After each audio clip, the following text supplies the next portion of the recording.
Hi, my name is Erin Velasquez, and I've chosen to discuss the future of music in Pakistan. Let's get shaken.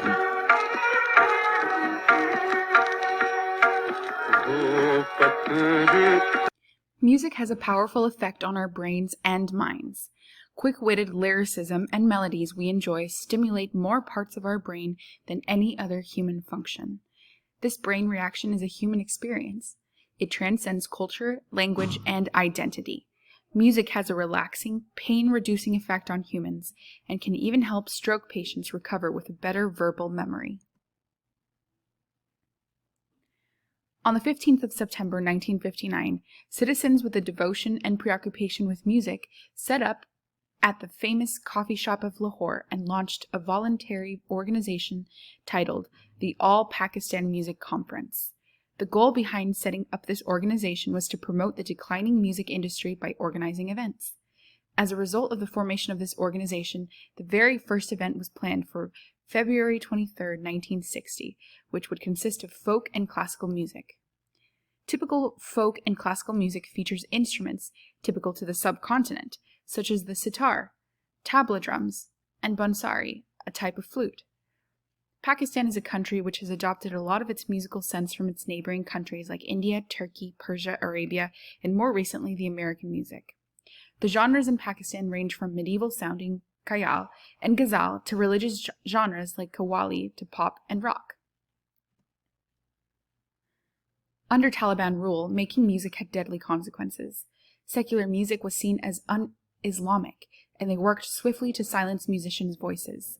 Some were killed while others decided to flee the country. Those left behind faced constant fear, death threats, and poverty. It's a far cry from the golden era of the 60s, where in Pakistan, tunes of all genres offered people relief from military repression and political uncertainty. In towns and cities that were rigidly occupied by the Taliban oppression of women had a severe impact on musical culture. Women's performance was the bedrock for musical life in Pakistan. One reporter wrote, "By banning music, the Taliban have removed an important force for unity." But although music was negatively impacted by the Taliban, the tradition continued and passion continued to burn within musicians. Take Muhammad Ayub Malang, for example. He's a folk musician living in the mountains of Kashmir. He is desperate to conserve this beautiful practice that has brought him so much joy, but his sons refuse to learn the instrument he plays. Although his preferred genre of music seems to be in peril, at least he is able to play freely and without censorship. The future in music is in the hands of organizations like the All Pakistan Music Conference, whose sole purpose and mission is to contribute towards the revival, development, and promotion of classical arts. Pakistani musicians are provided platforms and exposure at national and international levels, something that was once unheard of. To combat dying sounds like Muhammad Malang's Precious Folk, programs like Coke Studio 3, which was started by Pakistani band members, encouraged creativity. This program invites leading musicians from all different genres to create a new type of music that has never been created before. Already, this program is seeing great fruits. Younger generations of musicians are realizing the wealth of traditional music that Pakistan has had for all these decades. Pakistan was once a country where at one point in its history music was considered evil and needed to be destroyed.